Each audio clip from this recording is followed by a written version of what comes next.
David, obviously a few injuries this week. Rory added to the list. Are you confident you guys have got the depth, across the ground and in the midfield to cover those losses? Yeah, definitely. We've got some good players at the SANFL level. Sam Kerridge has been playing really well. Brodie Martin. Last week, Matt Crouch, Jared Lyons got a bit of a taste for it. So, no, we've definitely got depth in that area. And how much of a challenge do the Saints pose? I mean, they showed last week that they're a really good side on the up, aren't they? Yeah, they are, and having a close relationship with them last year, working there for a year, I understand how good they can be. They've got some really good experienced players in Rewalt, Montagna, Fisher, Dempster. They've got some really exciting young guys coming along, so it's probably a really good environment for them to be learning, and no, their best footy is very good football. Did they surprise you on the weekend? I think any team that wins from 55 points down surprises you. You think to get to that stage, you don't expect them to come back. But no, you look at the players. Armitage has had a great season. Jack Billings is a really talented kid, growing to be a man. And no, it didn't surprise me a lot that they can play that way. Probably, as I mentioned, any comeback of 50 points plus is a great effort. It sort of changes the complexity of this game, doesn't it? In that we would have thought maybe a few weeks ago that, well, we'll tick that one for the Crows, but now we're thinking it's a challenge, isn't it? Oh, I think that last weekend was a great example that if you're off by 5%, anyone can beat the opposition. So you've got to bring your A game every week. Really good sides can probably get away with being a little bit off. I probably wouldn't say we're at that stage yet, so we need to be switched on and playing good football to get the 4 points. That's our aim, is to play good football every single week. You mentioned their experience and players before. I mean, given that they do have a lot of youngsters in the side, how important is it to shut down those guys that have played a lot of footy before?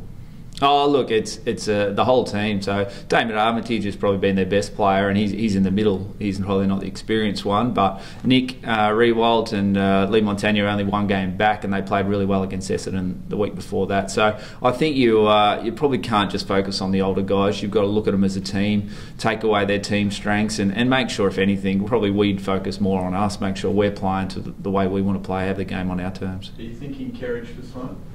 Yeah, no, that's definitely a possibility. As I mentioned, Brodie Martin's another one that's really putting his hand up as well. What sort of attributes do you need? I mean, Sloaney's a great inside midfielder, obviously.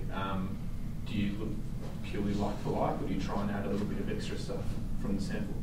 Oh, yeah, you're always looking for what the best balance of your side is. So, look, the other option is we could bring another big in this weekend. They've got Longer and Hickey playing, so we could bring in Rory O'Brien, Jack Osborne, both played really well on the weekend, so we've got plenty of options. We've also got players like Matt Wright, Mitch Grigg, Ben Burlow that probably haven't been playing a lot through the midfield but are probably naturally midfielders, so we've got plenty of options to go through there. How impressive have you been with Riley O'Brien's sort of development? It seems every week you look at the stats and he's doing really well.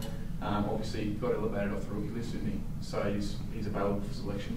Yeah, no, he's done really well, and for ruckman, you probably take as a rookie ruckman, you probably generally give him a couple of years just to find their feet. But what he's shown is he's competitive, and if you're competitive, you probably fast track it. We saw that with Jake Lever last week. His competitiveness, he ended up playing a great game of football. So the best attribute Rory has is he wants to learn and he's competitive. So when he gets out there, and especially in the ruck, even if it's just following up tackles and on the ground sort of stuff, he really acquits himself well in that area. Is that special? I mean, you look at a guy like over at Port, Matthew Lobey, who applies that pressure once the ball hits the ground. I've seen a few times Riley O'Brien, he'll kick the ball will hit the ground, he just picks it up and he'll snap a goal out of the pack or whatever. He seems to have that sort of second effort ability.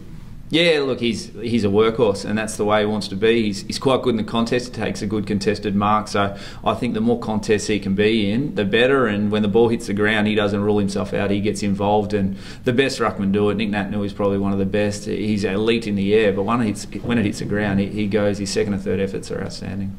When you reviewed the game, what do you think of the forwards?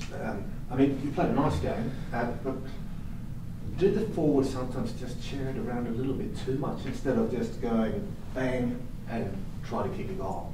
Oh, look, there's a balance. No one accused us of sharing it too much against North Melbourne, and we're really good at sharing the ball, passing it to a better spot. Last week, some of our shots we missed were from wide, and ideally you'd love to have your shots from in front of goal, but it's that balancing act. If you can get it to a better spot, do it, but if it's at a risk, sometimes you need the player, the ownership to go back and just kick the goal.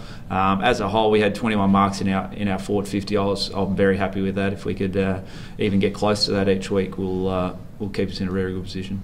What do you tell the players? Do you tell them, look, if you think you can kick it, or do you say, go for the percentages?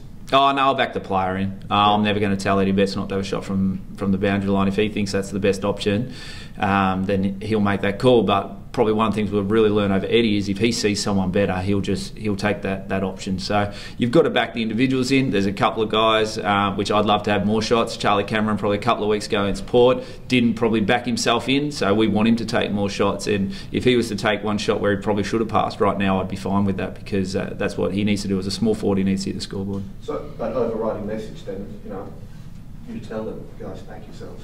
Oh yeah, on the field we do our coaching Monday to Friday. Game day, those guys are making the call, and they're under pressure, and I never expect them to make the right one all the time. As coaches, you try and educate them and help them, but at the end of the day, they're trying to be perfect, but no one expects that. Yeah. There's been a bit of discussion about Tanner Walker and whether or not he's 100%. Is he fully fit? Is he okay? Yeah, no, he's right.